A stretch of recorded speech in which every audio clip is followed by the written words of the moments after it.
살아가는 자여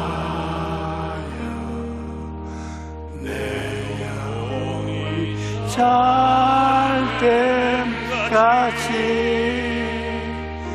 내가 범사 잘때 강건하기를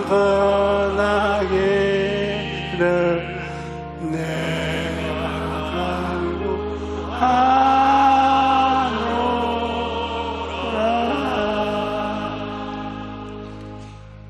여러분, 사람은 혼자서 살아갈 수가 없습니다. 가족이든 친구든 이웃이든 함께 살아가는 것입니다. 사람이 혼자 남겨진다는 것은 너무나 큰 두려움인 것입니다.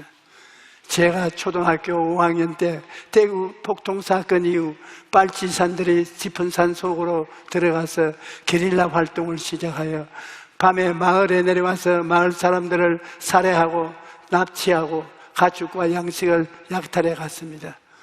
그들의 공격 목표 중에 하나가 우리 집이었습니다. 한 번은 빨치산이 아버지를 잡으려고 밤중에 왔는데 놀란 할아버지와 할머니가 아버지를 방바닥에 눕히고 그 위에 이불을 깔았어요. 그래서 그 이불 위에 할아버지와 할머니 두 분이 누웠습니다. 그 빨치산들이 살펴더니 그냥 갔어요. 그게 저희 아버님에게는 굉장한 충격이 되었습니다. 그 일을 당하고 난 다음에 그 집에서 더 이상 살고 싶은 생각이 없어졌습니다. 그래서 아버지가 가족들을 이끌고 부산으로 이주하기로 결심한 것입니다. 하루는 학교 갔다가 집에 오니까 그렇게 요란스럽던 집이 조용해요. 집에 오면 동생들이 마당에서 놀고 고함치고 하는 소리가 들리는데 그날은 너무나 정박강산이에요. 이쪽 방에 가도 아무도 없고 저쪽 방에 가도 아무도 없습니다. 할아버지 할머니 두 분만 덩그렁 계셨던 것입니다. 우리 형제들 중에 나 혼자 버림을 받았다는 심정, 그것이 말로 다 할 수 없이 고통스러웠습니다. 나는 그 빈집에 혼자 앉아서 울고 또 울었습니다. 그때 내 마음속에 시골 싫다는 생각이 들었어요. 지금까지도 조용한 데 가서 쉬라고 하면 좋아하지 않습니다. 그 시골에서 할아버지 할머니를 모시고 2년을 살았는데 얼마나 고독했는지 모릅니다. 학교 갔다 오면 아무하고도 이야기할 사람이 없습니다. 할아버지 할머니와는 대화가 안 되니까 혼자서 중얼중얼 하다가 자고 혼자서 깨고 혼자서 지냈습니다. 그리고 난 다음에 학교를 졸업하고 중학교에 입학해서 읍내로 가야 하는데 그때 또 충격을 느꼈습니다. 할아버지 할머니 두 분을 두고 나 혼자 떠나온다는 것이 어린 마음에 큰 충격이었습니다. 어린 시절의 이런 경험 때문에 저는 고독이라는 것은 몸서리가 치는 것입니다. 지금도 그 고독하고 외롭고 쓸쓸한 체험이 잊혀지지 않습니다. 이와 같이 혼자 남겨진다는 것은 마음에 큰 두려움으로 다가오는 것입니다. 그런데 성경을 보면 예수님께서 어느 날 제자들을 남겨놓고 어디론가 떠날 것이라고 말씀하셨습니다. 곧 다가올 십자가의 죽음을 눈앞에 두고 나는 너희들이 따라올 수 없는 곳으로 갈 것이다, 그렇게 말씀하신 것입니다. 예수님이 어디론가 떠나신다는 말을 듣자 제자들의 마음에 근심이 가득해졌습니다. 예수님이 우리만 남겨놓고 혼자서 어디로 가시려고 하시는가, 그런 생각이 들자 마음속에 두려움이 가득해진 것입니다. 그런데 예수님께서는 두려움에 빠져있는 제자들에게 놀라운 약속을 주셨습니다. 예수님께서 말씀하시기를 내가 아버지께 구하겠으니 그가 또 다른 보혜사를 너희에게 주사 영원토록 너희와 함께 있게 하시리라고 말씀하신 것입니다. 예수님 없이 제자들만 덩그러니 남겨지는 것이 아니라 보혜사를 보내주셔서 항상 함께 계실 것이라고 말씀하신 것입니다. 그런데 보혜사가 오시면 근심하거나 두려워할 필요가 전혀 없다는 것입니다. 그러면 예수님께서 말씀하신 보혜사란 말은 무슨 뜻일까요? 보혜사란 말은 헬라어로 파라클레토스인데 부름을 받고 곁에 와서 있는 분이라는 뜻입니다. 우리가 알아야 할 것은 예수님께서 이 땅에서 사역하실 때 예수님은 보혜사로 활동하신 것입니다. 예수님은 은혜로운 보혜사로 오셔서 제자들 곁에 늘 함께 계시면서 그들을 도와주셨던 것입니다. 그런데 이제 예수님께서 십자가에 달려 죽으시고 부활하셔서 아버지께로 가고 나면 제자들 곁에 보혜사가 없지 않습니까? 그런데 예수님께서 또 다른 보혜사를 보내주시겠다고 약속하신 것입니다. 예수님께서 십자가에서 죽으시고 부활승천하신 후에는 성령님이 보혜사로 오셔서 우리와 함께 계시면서 도와주시는 것입니다. 예수님께서는 성령님을 가르쳐 또 다른 보혜사라고 하셨습니다. 헬라어에는 다르다는 말이 두 가지가 있는데 헤테로스와 알로스라고 합니다. 헤테로스는 전혀 그 성격이 다른 것을 말합니다. 여러분, 성경책과 이 강단은 다릅니다. 달라도 보통 다른 것이 아닙니다. 목적도 다르고 형체도 다르고 재료도 다를 겁니다. 이렇게 전혀 다른 것을 말할 때는 헤테로스라는 말을 사용합니다. 그런데 예수님께서 또 다른 보혜사를 보내시겠다고 말할 때는 알로스라는 말을 썼습니다. 알로스라는 말은 두 개가 똑같은 것인데 또 하나를 말하는 것입니다. 내용도 같고 모양도 같고 목적도 같고 다 똑같은데 이것은 하나 있고 다른 것이 하나 더 있을 때 알로스라는 말을 씁니다. 예수님께서는 알로스 파라클레토스라는 보내겠다고 하시기 때문에 성령님은 예수님과 꼭 같은 역할을 하는 것입니다. 예수님도 보혜사이시고 성령님도 예수님과 똑같은 역할을 하는 또한 분의 보혜사인 것입니다.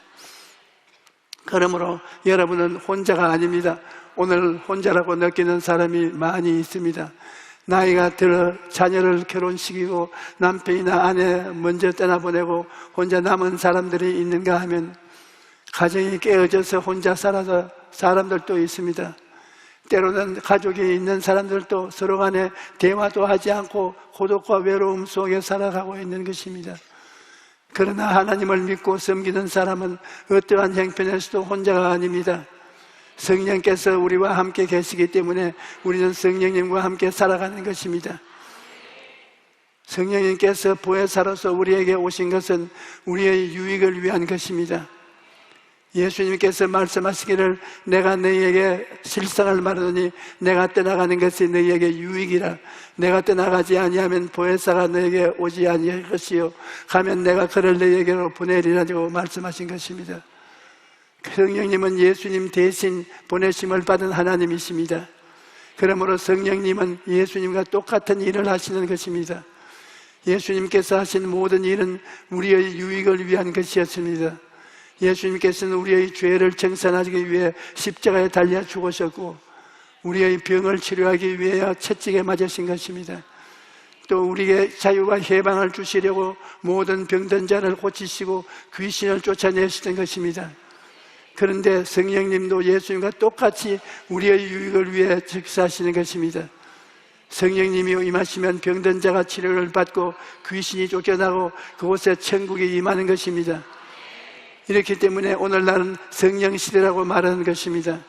성령시대가 예수님 시대와 전혀 다르다고 생각하는 사람이 있는데 중대한 잘못입니다. 성령님은 예수님이 하신 일을 오늘날도 계속하고 계신 것입니다. 성령님은 지금도 십자가를 통하여 죄를 사하시는 역사를 베풀고 있는 것입니다. 하나님께서는 오늘날에 천하 만민에게 예수 그리스도를 구원받는 신다로 만들어 놓으신 것입니다. 그러므로 십자가를 통하지 않고는 죄의 용서란 있을 수가 없습니다. 그런데 하나님의 성령께서도 예수께서 죄를 사해 주시는 것과 똑같이 십자가를 통해서 죄 사함을 받도록 사람들을 십자가로 이끌고 계신 것입니다. 그뿐 아니라 성령님은 예수님의 이름으로 귀신을 내어 쫓고 계시는 것입니다. 오늘날 우리 사회를 보면 부조리와 불법과 부패가 팽배합니다. 이 부조리와 불법과 부패의 배후의 세력이 귀신인 것입니다. 그런데 성령의 역사가 일어나면 개인이나 가정이나 사회에서 불법이 사라지고 부패가 사라지는 것입니다. 성령이 임하신 곳에는 하나님의 정의가 이루어지고 정직과 성실과 충성스러운 삶이 다가오는 것입니다. 이러므로 오늘날 또 우리는 성령의 능력으로 귀신을 쫓아내야 하는 것입니다. 또 성령은 병 고치는 일을 계속합니다. 예수님이 십자가에서 죽으시고 부활승천하셨다고 해서 이제는 병 고치는 역사가 그쳤다고 생각하면 중대한 잘못입니다. 성령은 예수님께서 하신 일을 계속해서 행하시기 때문에 성령이 역사하시면 지금도 병든 자가 치료함을 받는 것입니다.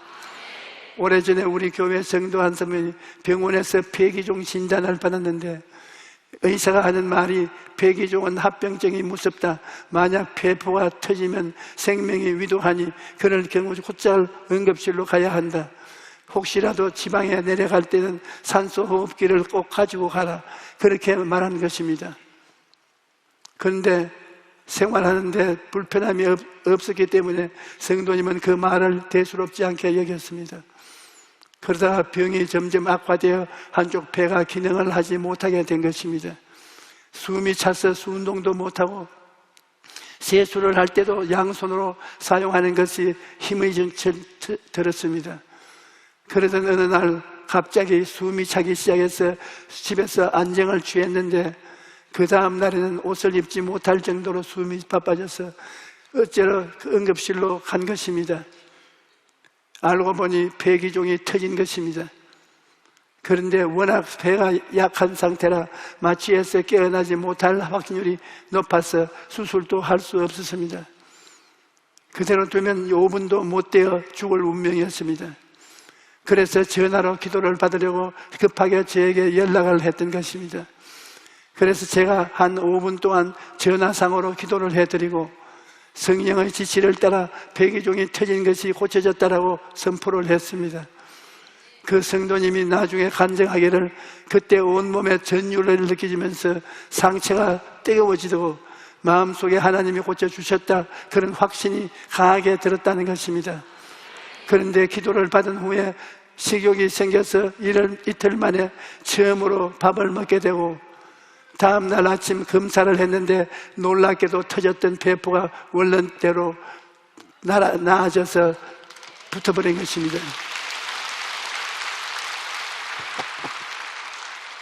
여러분, 하나님께서는 지금도 병을 치료하시고 아픈 자를 일으키시고 계신 것입니다.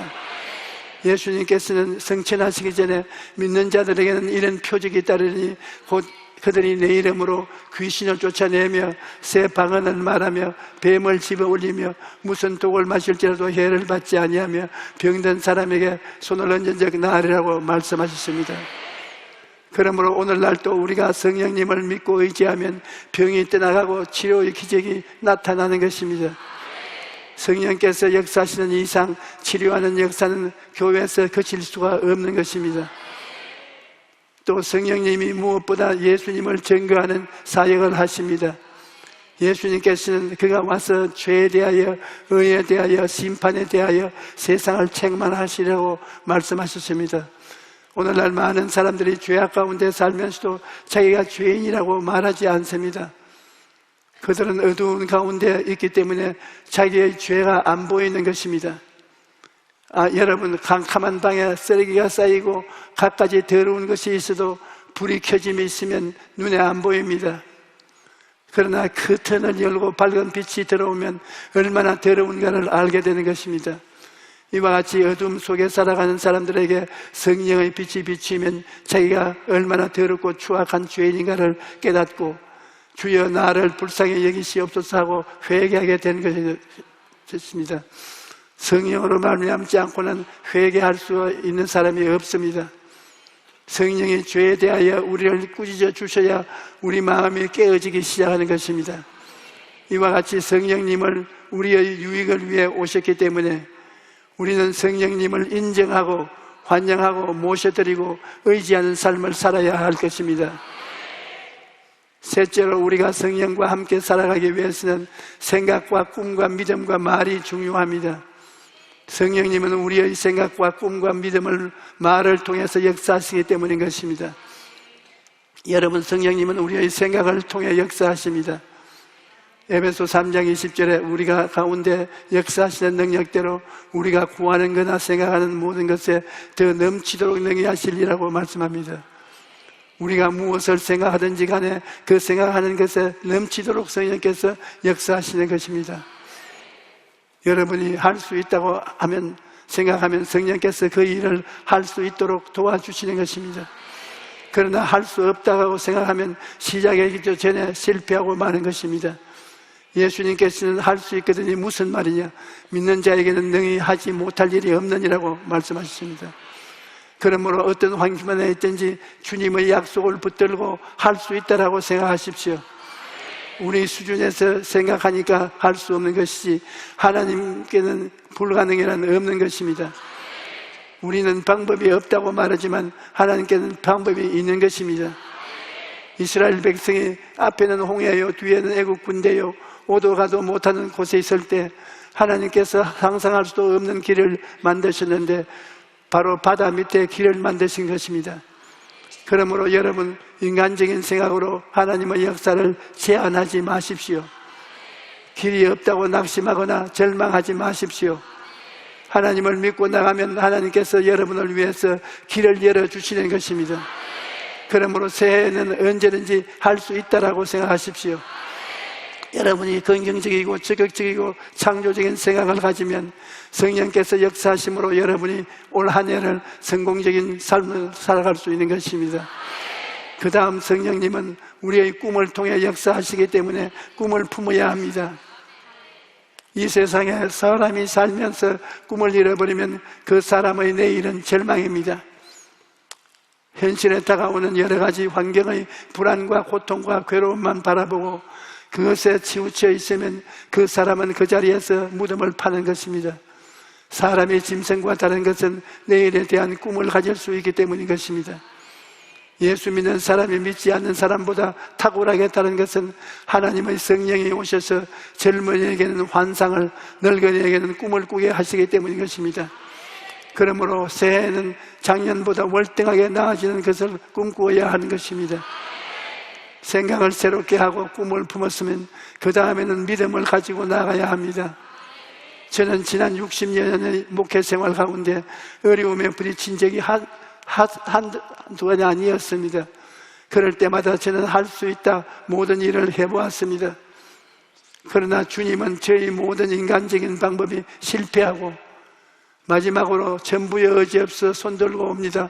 살든지 죽든지 행하든지 망하든지 주님 뜻대로 하시옵소서 하고 주님의 의지하니까 주님이 건져주셨습니다. 그래서 제가 한 번은 이렇게 말한 적이 있습니다. 주님, 왜 낙동강으로 떨어질 때까지 기다리고 계십니까? 낙동강까지 떠내려가기 전에 좀 건져주면 좋지 않겠습니까? 그렇게 따져보았지만 여전히 하나님은 제 생각과는 다르게 일하셨습니다. 마지막까지 기다려서 제가 정말 하나님을 믿고 있는지 의지하지 않느냐를 테스트하신 후에 제가 전적으로 주님을 믿고 나아갈 때 주님의 능력과 권세를 나타내셨습니다. 저는 저희 삶을 돌아볼 때 일생을 살아오면서 번지 점프를 한 기분입니다. 번지 점프를 하는 것은 보면 높은 데 올라가서 뒤에 줄을 매달고 뛰어내리는 것입니다. 거의 밑바닥에 닿을 때까지 자유낙하를 합니다. 그럴 때 바닥에 떨어지기 직전에 줄이 털컥 붙잡아 주어 사람을 다치지 않게 합니다. 믿음이라는 것은 말씀이라는 줄에 묶여서 번지 점프를 하는 것입니다. 눈으로 볼 때는 아찔합니다. 보통 사람들 같으면 그 낭떠러지 곁에 가지 않는 것이 정상입니다. 가능한 멀리서 있으려고 할 것입니다. 그런데 예수 믿는 사람은 그만 낭떠러지까지 나아갑니다. 그 이유가 무엇입니까? 우리 눈에는 보이지 않지만 하나님 말씀이 나를 묶고 있는 것을 알고 있기 때문인 것입니다. 말씀의 밧줄이 나를 묶고 있으므로 믿음으로 점프를 하는 것입니다. 여러분, 우리가 살아가는 3차원의 삶에는 우리 힘으로 뛰어넘을 수 없는 장애물이 가득합니다. 그러나 4차원의 믿음을 가지면 3차원의 장애물을 뛰어넘을 수 있는 것입니다. 마지막으로 성령님은 우리 입술의 말을 따라 역사하시는 것입니다. 저는 몸이 아프고 지칠 때면 언제나 이렇게 말합니다. 제가 채찍에 맞음으로 내가 나음을 입었다. 이렇게 예수님의 십자가의 대속의 은혜를 선포함으로써 몸과 마음을 다스리는 것입니다. 건강한 나의 모습을 먼저 4차원의 세계 속에서 생각하고 4차원의 생각을 담아서 말하려고 힘을 쓰는 것입니다.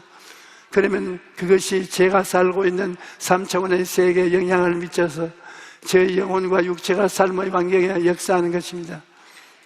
이와 같이 하나님의 말씀에는 놀라운 능력이 있습니다. 그러므로 새해에는 하나님의 말씀을 늘 가까이 하십시오. 말씀을 읽고 듣고 묵상함으로 여러분 안에 말씀이 가득 채워되게 하십시오. 그러면 하나님의 말씀이 여러분의 삶을 변화시킬 것입니다. 여러분, 예수님은 길이요 진리요 생명으로서 우주의 근원이요 만물의 기초가 되십니다.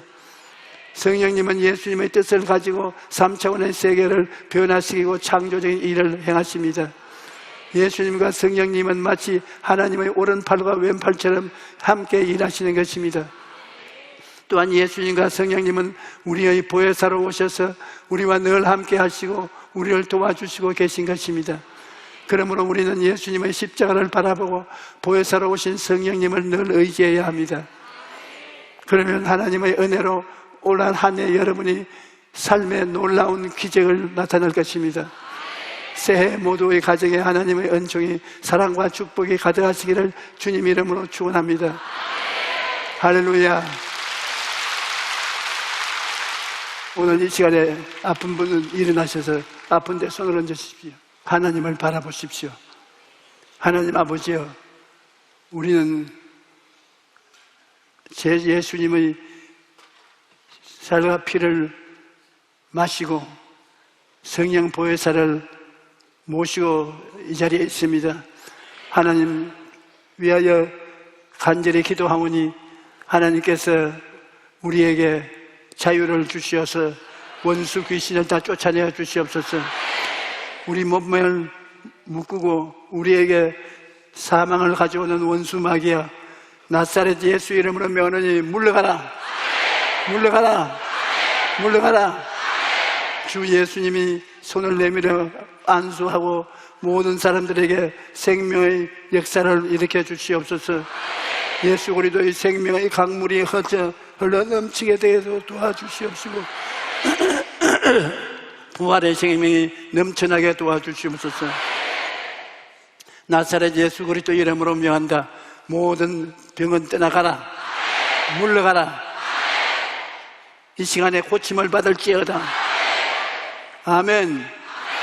예수 이름으로 축복합니다. 할렐루야.